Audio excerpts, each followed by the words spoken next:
नमस्कार, म राष्ट्रको खम्बा चन्दन अर्गेजा।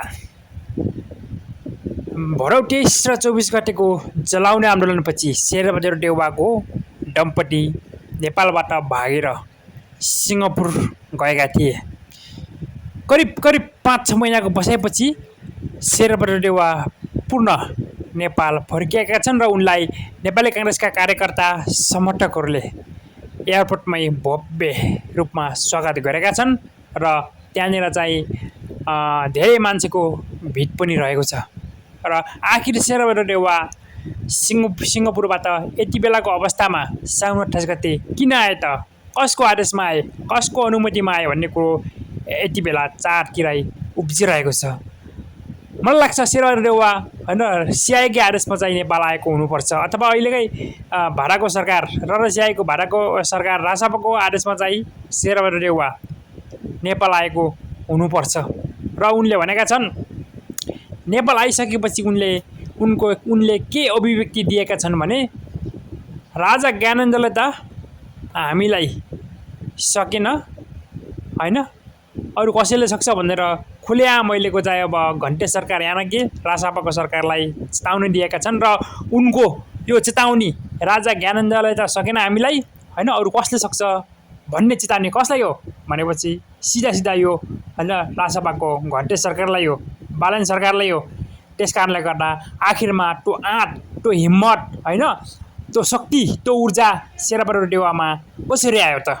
किनकि शेरबहादुर देउवा भनेको पनि अप्रत्यक्ष रूपमा चाहिँ सिआई र रको पुरा भारतको प्रधानमन्त्री हुन् भने अहिलेको बालन शाह पनि रसियाको प्रत्यक्ष रूपमा रसियाको भारतको प्रधानमन्त्री हो। त्यस कारणले गर्दा उनले ढुक्क भएर छाती फुल्लाएर हाँसेर मुखमा हाँसु लिएर उनले के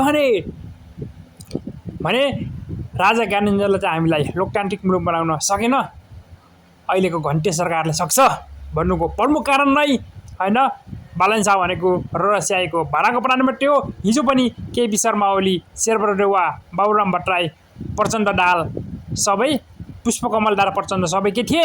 अप्रत्यक्ष रूपमा रसियाको भारतको प्रधानमन्त्री थिए। र अहिले पनि भरौ 23 र 24 गतेको जलाउने आन्दोलनपछि को प्रधानमन्त्री बालन शाह भनेको पनि रसियाको भारतको प्रधानमन्त्री हो भनेर उनले ढुक्क साथ आत्मसात होइन राजा ज्ञानेन्द्रले त हामीले सकेन, अरू कसले सक्छ भन्नुको प्रमुख कारण नै त्यो हो भनेर मैले यति बेलाको अवस्थामा खुलेआम भनिरहेको छु। त्यस कारणले गर्दा म भन्न चाहन्छु शेरबहादुर देउवाको हिम्मतलाई हामीले मान्नै पर्छ, किनकि उनले ढुक्क तरिकाले भनेका छन्, आत्मसात तरिकाले भनेका छन्। किनकि उनले कमजोरी, अहिलेको राजसभा सरकारको घन्टे सरकारको चाहिँ कमजोरी पत्ता लगाएर भनेका छन् कि तिमीहरूको मालिक पनि सिआई हो, हाम्रो मालिक पनि सिआई हो, तिम्रो मालिक पनि र हो, हाम्रो मालिक पनि र हो, अथवा त्यसमा चाहिँ MI6 पनि हुनसक्छ भनेर चाहिँ उनले ढुक्क साथ भनेका छन्।